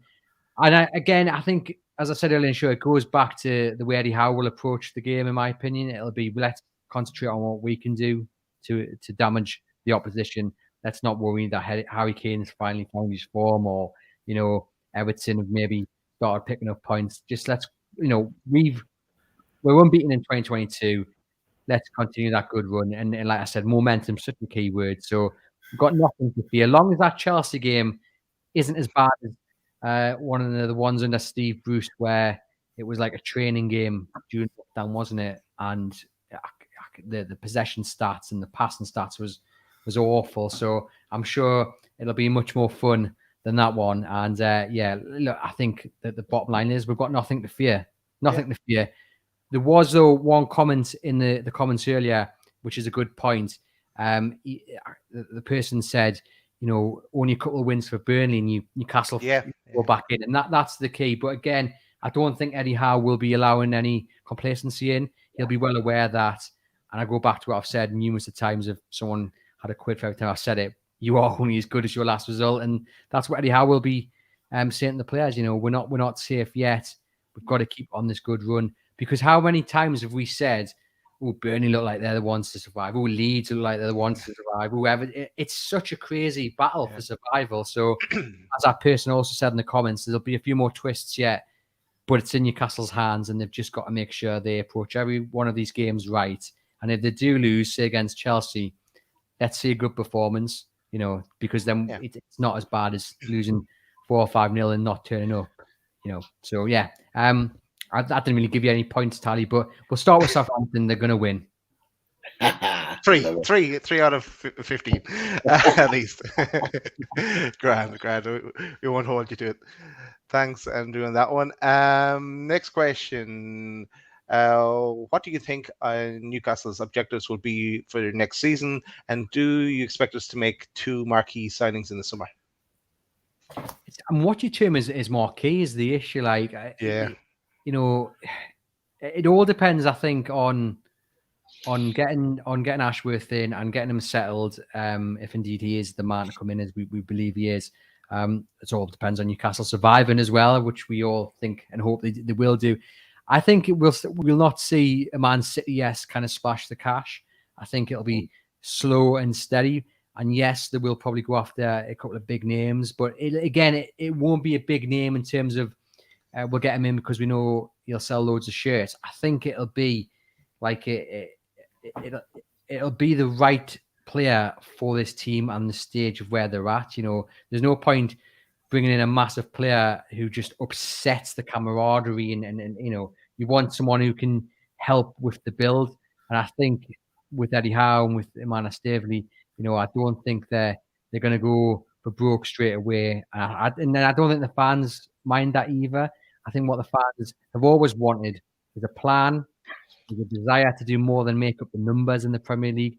Let's see Newcastle. If Newcastle finish mid-table next season comfortably, I'm not too fussed at that because at least they've done more than just want to survive, and then you build it. At least you've got owners who, yes, it might take a few years, but they want to be right at the top of the tree. And I think we've just got to be patient.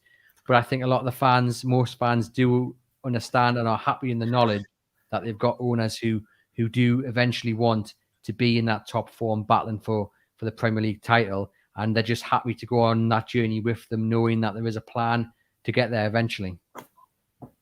Cool. Trim down the questions a bit because we'll never get through all of them. So the one from Mike. I guess this one is about plans for the stadium, just I suppose into next season, and there's Mike suggests maybe the possibility of bigger screens for the fans. Have you heard anything about short-term plans? I've not heard anything, but I think we've seen already how much they value St James's Park. We saw in the interview with George from The Athletic, they're not planning on going anywhere if they can expand the stadium. But also just little things, they've replaced the flooring in some of the stands. Obviously the windows were being cleaned and what have you. Shearer's bar's getting a bit of a 9 bar, he's getting a bit of a revamp. The Shearer statue's getting moved. It's just these little things, and you look around the stadium and it's things that should have been done under Mike Ashley are now being done. Whether the walls getting like a paint, whether the posters are being replaced, the TVs being back on the walls, because St James's Park is such an important part of this club. It's such a unique stadium. You come over the bridges and there it is on the hill, and it goes back to what I was what I said on one of our podcasts, is that Newcastle fans just wanted an owner or an ownership group to love and value the club as much as they do. And St James's Park plays a big part in that. And when you saw what was happening at St James's Park, the walls looking a bit scruffy, the windows not being cleaned for so long, you just didn't feel like Mike Ashley valued it as much as the fans do. And it is great to see getting that bit of love and care that it deserves, and long may it continue. And if they do manage to expand the stadium, it's going to look absolutely brilliant. And for me, staying at St James's Park, doing everything you can to remain at St James's Park, whether that's you need to turn the stadium round a little bit, as once was suggested under Sir John and Freddie Shepherd, do it, because St James's Park is where Newcastle United deserves to be long after us lot have gone off, and because it is Newcastle United's home, and it should forever be. It's as Mirdad said, it'd be like tearing our souls out. So, yep, stay put. There's a question here from Jeff, and I'm going to link it to something I read in the Chronicle as well, for something from Lee Ryder. Was there some kind of a press event where the media were brought in to speak with Amanda and the directors there in the last few days? Yeah. So as Lee wrote on the Chronicle, he was invited up to speak to or to be introduced anyway. I'm not fully aware of what went down, but from a a journalist point of view, that can only be a good thing, because you want an open communication between the owners. You want to see them value in the local press. It wasn't just the Chron, it was the Shields Gazette and BBC Radio Newcastle, I understand, as well. The local press to a football club, should be a really important relationship.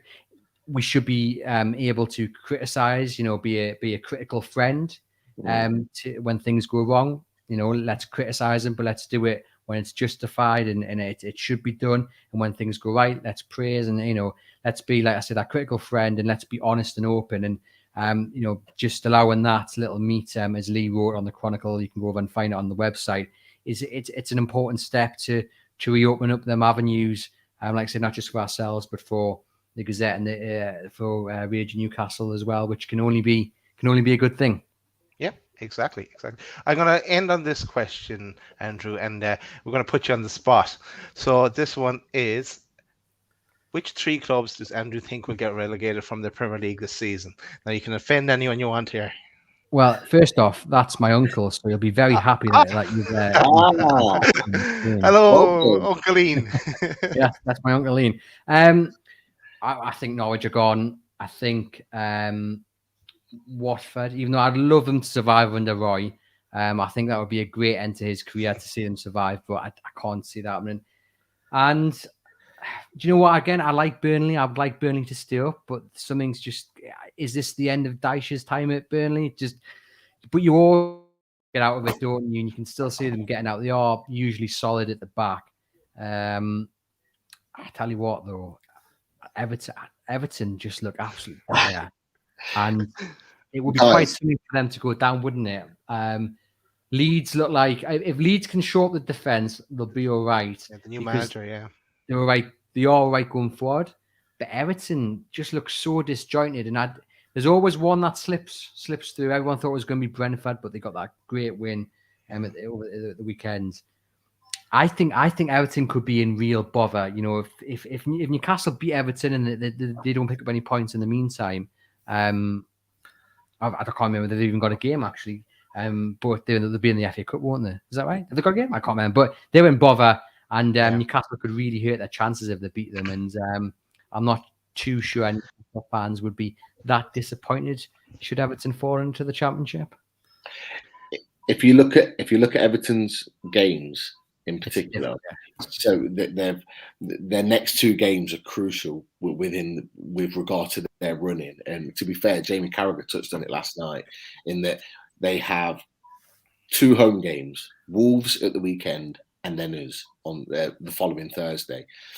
If they don't get 6 points, or if they come out of that with like 1 or 2 points, if they get 2 draws, for example, then they've got West Ham, then they've got Man United, then they've got Liverpool, then they've got Man City. I think they've got Chelsea in there, and that's all their next run of games running up. And then I think they've still got Arsenal to play. They have a horrendous run-in, a really, really difficult run-in. They've got a few fixtures that need to be rearranged. I think Watford at home, or I think Brentford, I think they've still got to play, but they're in a massively difficult situation. And I mentioned it to someone yesterday. It kind of reminds me, Everton at the moment, of Newcastle United in 15-16, in that they've got players. You look at their starting lineup. I think a few on social media put a starting lineup from that season where you had Mitrovic, Wijnaldum, Shelvey, Townsend.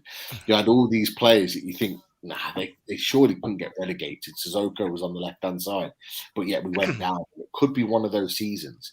You know, you've got Dominic Calvert-Lewin that they're looking at as their sort of saviour, but there's been lots of links recently in the last month or so about him leaving the club, going to Arsenal, going to other clubs out there.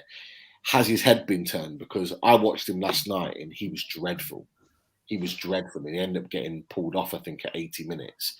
You know, if those players aren't playing well, in their mind are elsewhere and thinking, well, if we go down, I've got another club to go to, like the likes of Janmat did, and one or two others, Sissoko, Wijnaldum were thinking, okay, if we go down, I can get a move elsewhere. Are those Everton players currently thinking like that now? You know, they spent 40 million on Dele Alli. What's he done? He couldn't even get on until the 88th minute, I think it was, against Tottenham last night. They just paid 40 million for him. Van der Beek, again, was dreadful. I think they're in a real difficult situation. They definitely have the hardest running. But the most important thing is, and the whole point of why we're on this show tonight, is that they don't have the manager. We have Eddie Howe. Eddie Howe has come in and transformed our club. We look at the training, we look at the man management stuff that we've talked about tonight. You look at everything that we've covered about Eddie Howe and his transformation in Newcastle United. The one thing Eddie Howe don't have is one thing that Everton don't have is an Eddie Howe. They have Frank Lampard, not experienced enough, never been in a relegation battle. You know, when they're down in the dumps and they're down in a battle, as he got the stomach to be able to pull them out, we'll wait and see. But it'd be really, really interesting. Do you know what, Pete? I seriously worry about Everton if they do go down. Not as a club. For saying it's the fans. I'd like to see them go down because the fans seem to have this God-given right to be in the Premier League, but it's a club that you believe should be in the Premier League. But if they do go down, I seriously believe it could be another Leeds, because they're building a stadium which is going to cost millions and millions of pounds. And then obviously Usmanov is where he is at the minute. You know what I mean? He's had to pull all his funding out because of the Russian invasion and stuff like that. So they're going to be in deep shit if they go down. Yeah. Big time. They're already... We go back to the point we've talked about it on a number of our shows about when we've talked about Rafa Benitez when he was at Everton, in that there was a reason why they employed Rafa Benitez, is because they knew they didn't have money to spend this year, this Premier League season, because of financial fair play. So they needed a manager. They didn't necessarily want Rafa Benitez, but they knew, or they thought they knew, that he could be a manager that could see them through a season, to still maybe go above and beyond what was expected of them, and maybe get Europe, or maybe do something special like he did at Newcastle. He didn't do that, but they hoped that it could get him through a season. I didn't think that he'd stay beyond the season anyway. I thought he was kind of a transitional manager to do a job for a year. Then when financial fair play was a little bit better, they'd move him on and get another manager that they could trust with money. It's fallen flat on their face. I think, Rich, you're absolutely right. The stadium, the money being pulled out of the club, and if they go down with the financial fair play that they've got and the loss of money that their losses per season are huge. They're absolutely huge. So the money that they're pumping in, they're not getting any of that back. And a relegation could be another. You're absolutely right, absolutely spot on, and another Leeds, 100%. I don't know if you know any little bit more on that, Andrew, from your point of view. I just, like I said, you do fear for them. I think it's all these managers they've had and all the players they've signed. You know, we Newcastle fans quite rightly complained that Mike Ashley didn't invest enough into Newcastle United. But then you look at Everton, and I'm sure a few Newcastle United fans looked enviously across at how much they were spending on players. But when you do it in such a way, you haven't got the right manager, you keep swapping your manager. This is what happens, and it does look like everything's now coming together in the wrong way. And Frank Lampard has probably gone in and realised the job is much bigger than he thought. They wanted a good thing maybe with Ancelotti, but they obviously, they couldn't persuade him to stay. there, and he's gone off to Madrid. And yeah, they just look a mess. And I think it is all those years of everything, that they've tried to do, Sam Allardyce and Roberto Martinez, and I think they're on real bother, and there's no identity there. You've got players from different identities to one team, and that's never going to work. And it's going to be so interesting because, like you say, they're just falling like a rock and conceding a lot of goals as well. So it's certainly going to be an interesting end to the season for them. But at the end of the day, look, who goes down, we don't care, do we? Because exactly, as long as we survive. Yeah. That was going to be my answer, short answer, Andy. I don't care as long as it's not us. Don't give a. I think we should probably end the show there, guys. If what you think, we should probably just give a mention to our sponsors and tell people to subscribe to us and hit that like button, because we sometimes forget to say these things. But shout out to blackandwhitearmy.com. Bronwyn's website, what goes on there already. The clothing range from Bronwyn. I wish you'll be back on again with us soon for a member draw. Shout out to shybarns.com as well, and the range of merchandise that they have on their store. And a shout out to Pins and Prints and the range of merchandise he has as well. And yeah, some great posters and pins, and some new items being added to the collection as well, as Richie mentioned the other night. Also, as I said, hit that red button on the bottom right hand corner of your screen. It's free, and you can subscribe to the channel so you get notified of upcoming shows, because sometimes we don't even know when we're going to put on a show, because we make the decisions last minute based on availability. And if anyone wants to become a member, that one would cost you, but it's a measly $1.99 per month. And you get to put in the draws with our sponsors. Should also mention as well, because we have scheduled some shows, we have more shows to schedule. That's why I say subscribe. But yeah, on Thursday after the game at 10 o'clock, we're going to go a late one. We're going to come back with the a match reaction. So that'll be all smiling faces again, because that's what we've been doing recently, all smiling faces. Let's hope that continues. There'll be other shows that'll get dotted in here. We will have a Chelsea reaction as well on the Sunday at some point, and we'll probably have an away days to throw in there as well, because looking forward away to days tomorrow. Away days tomorrow, 7:30 with Southampton. Great. Yeah, lovely. Southampton pod. So the Southampton vlogs will be back to preview again another day, another game. And he just messaged me and he said we've got a lot to talk about since we last met up earlier on in the season. So it should be making for a really, really interesting chat. So yeah, 7:30. Don't be late, unlike Chris. And tune in for what will be a great show again. And I think, we'll have a few more that we'll mention. But coming up, one to look forward to as well. I think you know this chap as well, Andrew. Yes, it's Dr. Neil Mitchell, the Geordie dentist, is back with us again. So Mitch is back for a chat. So I wonder what we'll chat about. Maybe some Newcastle stuff.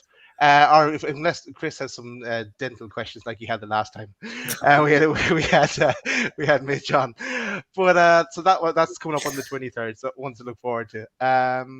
That's it from me. I'll hand back to you, Pete.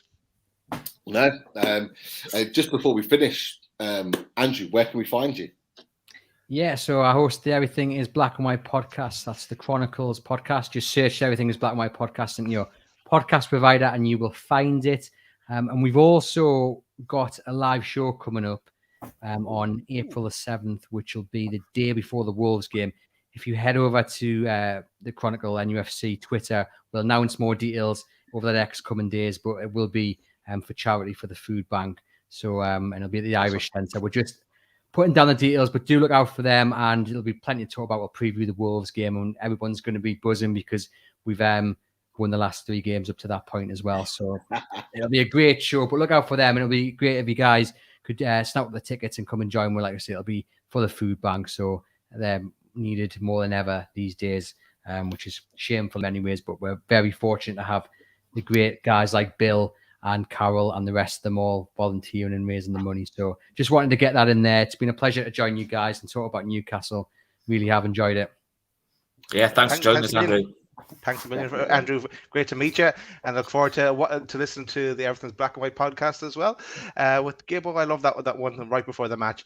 But yeah, so Farley, we have to end. We have to end with the Howe lads. So this is the Howe special. We'll have to end with the Howe tune. So thanks everyone for joining us, and we'll see you later. Oh.